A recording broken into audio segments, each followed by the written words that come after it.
521307 dari Program Studi Pendidikan Guru Sekolah Dasar.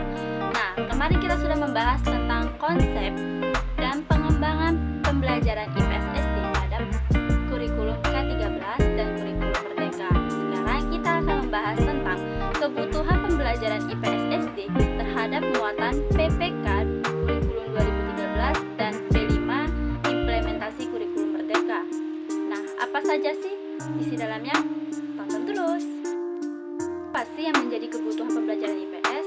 Mata pelajaran IPS mempunyai peran penting bagi peserta didik agar dapat memperoleh pengetahuan dan wawasan tentang konsep-konsep dasar ilmu-ilmu sosial, memiliki kepekaan dan kesadaran terhadap masalah sosial dan di lingkungannya, serta memiliki keterampilan mengkaji dan memecahkan masalah-masalah sosial. Dan apa itu kurikulum? Kurikulum adalah jantung dan wadahnya pendidikan. Alasannya itu ada dua. Yang pertama, kurikulum adalah tentang apa yang harus diajarkan. Yang kedua, menggabungkan pikiran, tindakan, dan tujuan. Kita baru masuk kurikulum 2013. Tema utama kurikulum 2013 adalah menghasilkan insan Indonesia yang produktif, kreatif, inovatif, afektif melalui pengamatan sikap, keterampilan, dan pengetahuan yang terintegrasi. Kurikulum 2013 juga menerapkan pembelajaran tematik terpadu.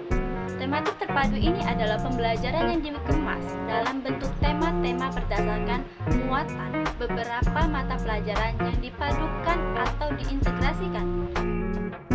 Tema merupakan wadah atau wahana untuk mengenalkan berbagai konsep materi kepada anak didik secara menyeluruh.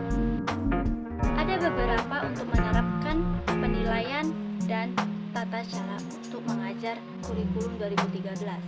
Yang pertama itu menerapkan penilaian berdasarkan 4 kompetensi inti, yaitu spiritual, sosial, pengetahuan, dan keterampilan.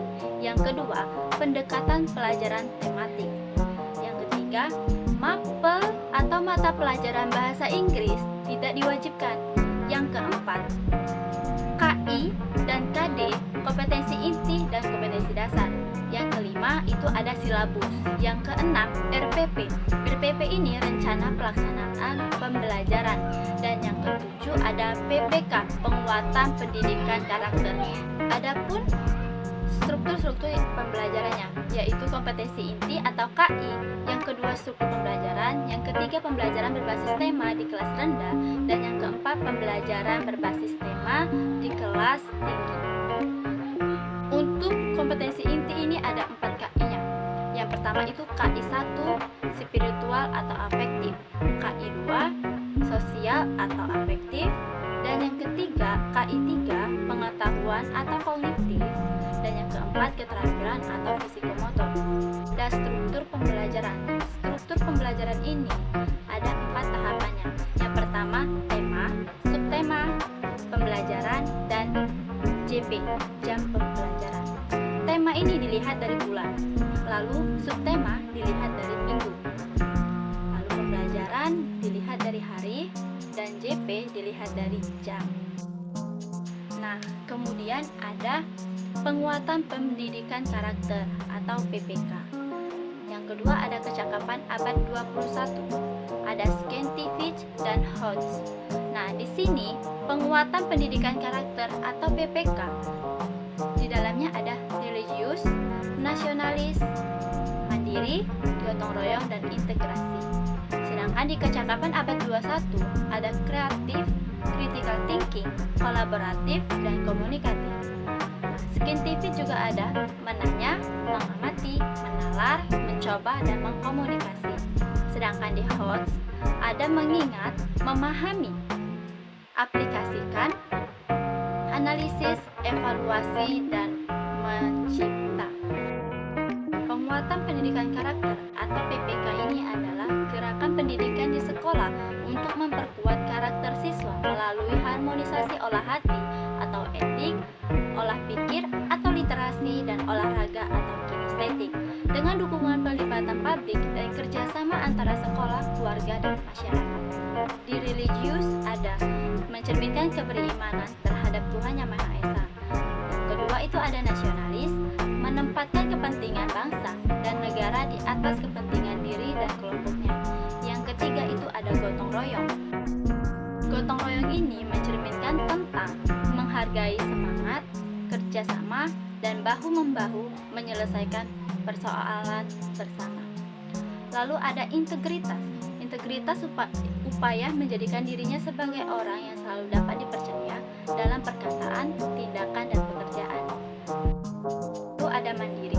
Mandiri ini tidak tergantung pada orang lain dan mempergunakan tenaga, pikiran, waktu untuk merealisasikan harapan, mimpi, dan cita-cita.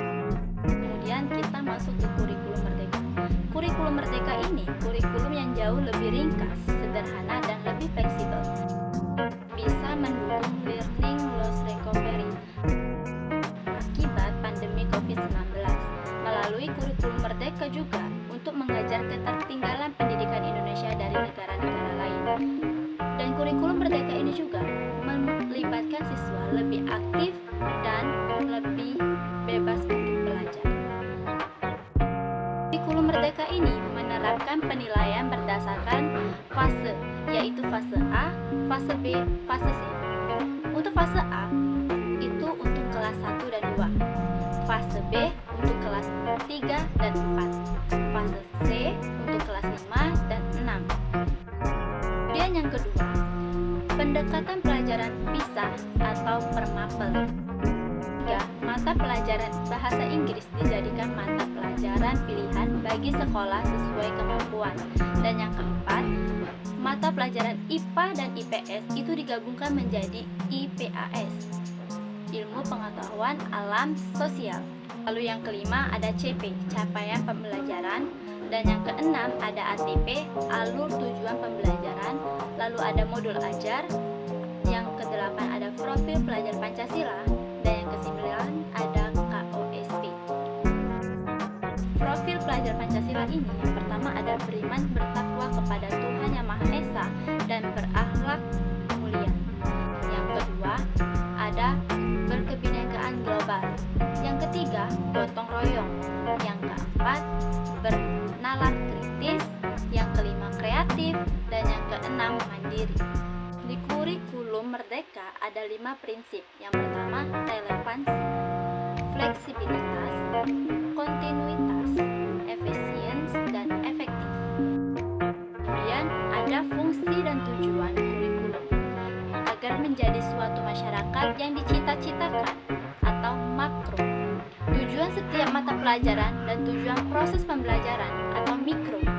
Kurikulum sebagai nafas atau inti dari proses pendidikan di sekolah untuk memberdayakan siswa yang berpotensi. Adapun relevansi standar nasional pendidikan, standar kompetensi lulusan, standar isi, standar proses, standar penilaian, standar pendidikan tenaga kependidikan,